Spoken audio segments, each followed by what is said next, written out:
Quiero darle la bienvenida a la coordinadora de la licenciatura en Negocios Globales de la Universidad Iberoamericana, la doctora Aribel Contreras Suárez. Doctora, muy bienvenida a este espacio. Muchísimas gracias, Otillo. Gusto saludarte. Muy buenas tardes a ti y a todo tu auditorio.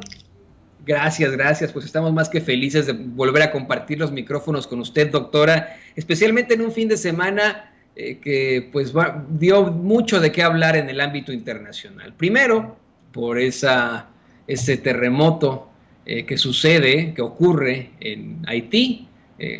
Existe la frase hecha de les llueve sobre mojado, pero no hay otra forma de describir la situación. Un terremoto en el que reportaba la agencia Reuters, pues ya pasan de los 1,300 fallecidos. Y en segundo lugar, ante la salida de las tropas estadounidenses de Afganistán y cómo es que el Talibán regresa a varios territorios de ese país tan golpeado por la guerra civil, por la intervención extranjera. Pero ¿qué le parece que comenzamos primero con Haití? Esto pues en el tenor de cómo es que en realidad no es que tenga mala suerte ese país, no es que en efecto les llueva per se sobre mojado, sino que esto fue ocasionado, como lo platicábamos la vez pasada, debido al racismo, al clasismo, a la discriminación, a la desigualdad, luego de que Haití fuera el primer ejemplo de una insurrección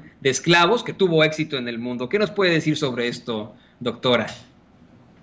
Claro que sí, Toño. Recordaremos que pues se trata de una isla caribeña que cuenta con un pasado y con una ubicación geográfica que pues no ayuda mucho, dado que esta ubicación pues lo que genera mucho es ser presa fácil de justamente los movimientos de placas tectónicas, lo cual pues mueve mucho las plataformas submarinas. Entonces pues esto impulsa lo que son los sismos, los tsunamis, las fuertes corrientes de aire, y eso pues son factores de la naturaleza misma. Y por otro lado, en cuanto a la parte histórica, pues recordaremos que pues lamentablemente de todo este contexto de que dejó y de que heredaron justamente este territorio, pues una historia construida así en una discriminación sistémica, también una supresión, y que al final de cuentas hoy, pues que por fin logró su independencia.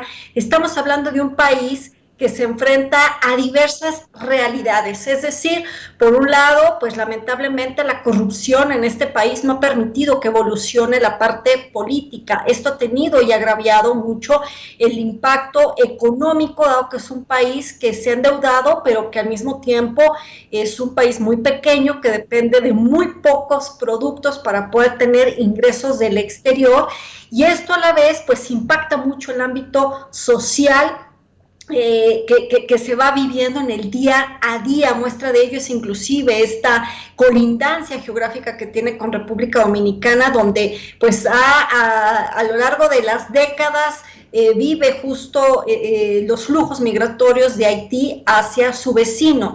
Entonces, si a esto le sumamos, Toño, que se vive una pandemia, si a esto le sumamos todo lo que se ha venido dando, inclusive con el asesinato del entonces mandatario, que justo hace un mes lo platicábamos, pues estamos viendo que esto es una olla express. Y si en paralelo la isla vive fenómenos naturales, pues entonces esto recrudece mucho más el contexto actual que está viviendo Haití, y lo que hoy por hoy urge son dos cosas. Una es ayuda humanitaria, y dos es que se convoque a elecciones para poder establecer pues un parlamento y también instaurar un gobierno pleno.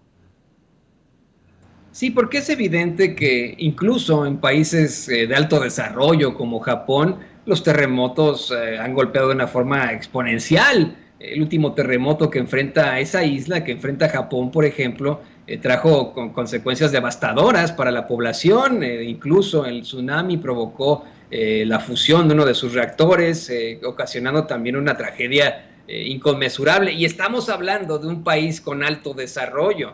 Compararlo con el problema que existe en Haití es verdaderamente lamentable. Un país que en efecto, como dice la doctora Contreras Suárez, pues no tiene instituciones sólidas debido a la gran corrupción a la que se enfrenta, debido también a esa pues discriminación sistémica a la que se han enfrentado durante tanto tiempo.